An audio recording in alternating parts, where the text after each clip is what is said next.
I'm going to be rating all of the books that I read in 2023. Let's get right into it. Okay, so I am going to preface this video by saying that I did not read that much in 2023, at least compared to most of the booktubers or bookstagrammers or stuff like that. I am a very, very slow reader, and so my goal for 2023, at least when it came to reading, was to read one book per month. So I was supposed to end off 2023 with 12 books, and I did not make that goal. Things happen. I'm still happy with the list that I have here. I have a total of 8 books. 2 of them are not fully finished, but I did start them in 2023. So I have a total of 6 books that I finished in 2023. Half of my goal, but I'm still happy with it. I think I mentioned this before, but I think the year before, 2022, I read 2 books and one of them, or 3 books, and one of them was 100 pages. So I would say that is still an accomplishment, but let's get right into it. I'm going to go in the order of the books that I completed first, all the way up to the end, and then I'll mention the 2 unfinished ones, just honorable mentions. And the way that I'm going to be rating them is not from like a scale of 1 to 10 or 1 to 5 or anything like that. I feel kind of weird using that rating system, so I'm just going to say recommend it or not recommend it based on my opinion only, and I'll try to give some backstory of each of the books so that it can help you make an informed decision. So let's get right into it. The first book that I finished in 2023 was The House Across the Lake by Riley Sagar. Riley Sagar is a hit or a miss for me. I have not read all of his books. I have read maybe 2 or 3. The first one I was not a super fan of, but it's writing that I feel like I would continuously give a chance to. So I will go back to Riley Sagar from time to time because I'm willing to give him a chance, essentially. And so I gave him a chance with A House Across the Lake. By the way, the cover is gorgeous. I love it. Not a big fan of hardcovers, but I took a chance with this one. But I did like this one. I like this one more than the first one, which I think was The Final Girl, I think was the name of the book. I like this one a little bit more.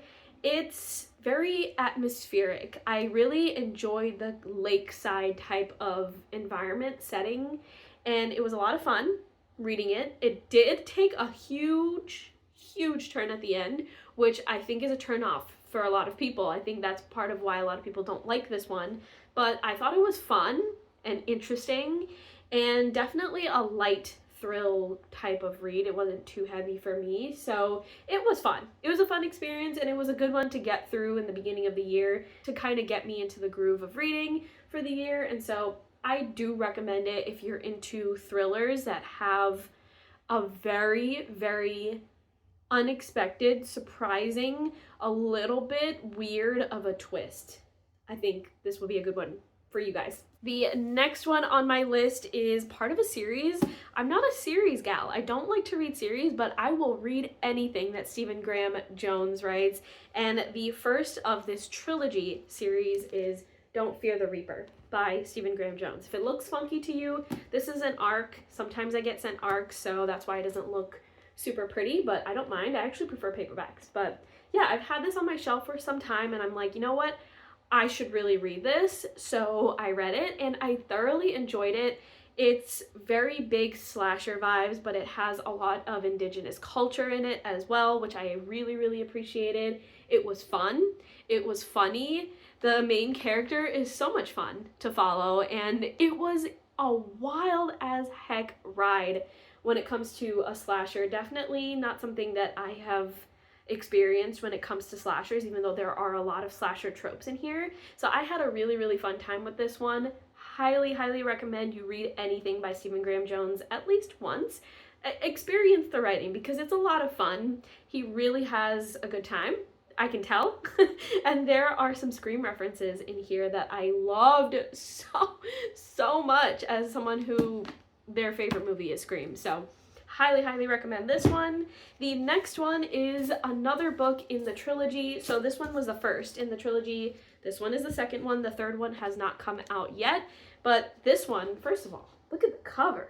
Stunning. I love that. And this one I also really liked. Like I said, it's the second of the 3 books in this trilogy. And so it follows the same people almost about the same setting, just set in a different time, and I liked it. It was definitely more grown up compared to this one, which I think was absolutely the point. And I had a lot of fun experiencing the same characters that have grown up, essentially. And it still had a lot of slasher vibes, a lot of blood and gore. It was so much fun. But I will say this one was a little bit more fun, and this one was a little bit more refined. So just a heads up, if you want to get into this trilogy, the characters develop, the story develops, it just gets more and more developed, and I think that's what you should expect in a trilogy such as this, such as a slasher that follows the same set of characters. So good experience, very good experience thus far.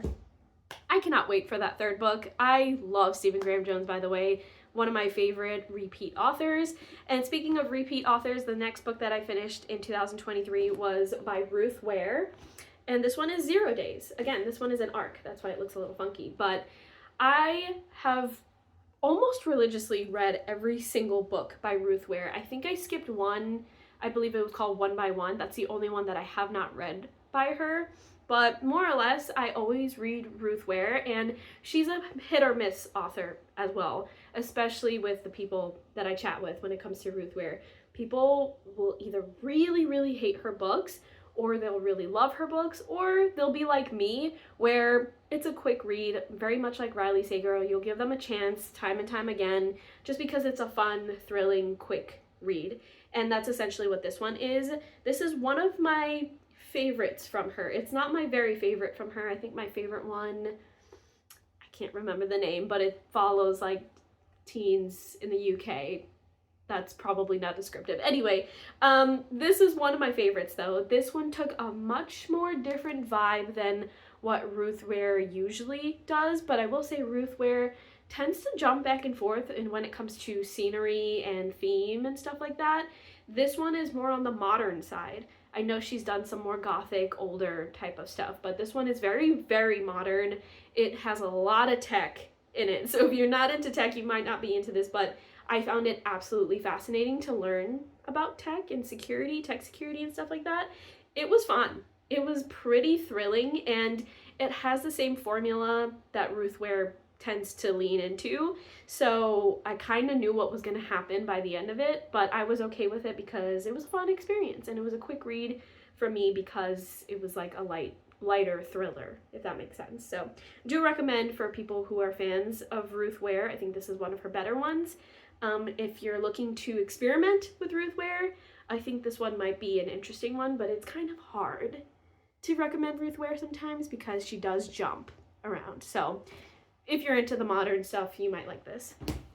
Okay, the next book that I finished, I don't have a copy of anymore, so I'll put it up on the screen. I actually donated this copy to my local library, but it's called Old Country by Matt and Harrison Query. I actually did a whole podcast episode on this. If you did not know, I have a spooky horror podcast that I do with my husband, and I read this book alone, so that episode is a solo episode, but I talk all about it and why I like it and why I dislike it. But long story short, I did have a good time. I do recommend it for those who are into creepypastas because it is a full-fledged published novel based off of a creepypasta. It was formerly a creepypasta, and it was so much fun to read this because I absolutely love the atmosphere. It's set in like a small home in the middle of nowhere with the Teton Mountains in the background, and it was just, I love that vibe, and I read it during the summer and it just put me into that summery mood. Although the story does follow across several or all of the seasons, I enjoyed that so much, and it was super creepy. Some of the creepiest scenes in that book stick with me to this day, and although it wasn't my favorite book out of the bunch that I have here, there were some shortcomings, long story short, but I did enjoy it for the most part. That's a little vague, but I'm trying so hard not to like spoil anything for those who really don't like spoilers, but it's fun.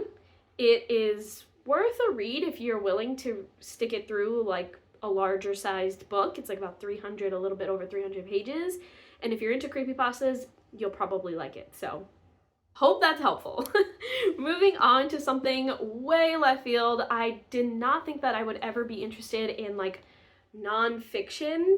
I'm not really a nonfiction reader most of the time, at least when it comes to full-length novels, but or full-length books. But this one was a happy surprise. I picked it up fully based on the cover, but also I read this during the summertime when I was really into my gardening stuff and nature and learning more about that. So this one is called Wildscape, and it's by Nancy Lawson. The subtitle here is Trilling Chipmunks, Beckoning Blooms, Salty Butterflies, and Other Sensory Wonders of Nature.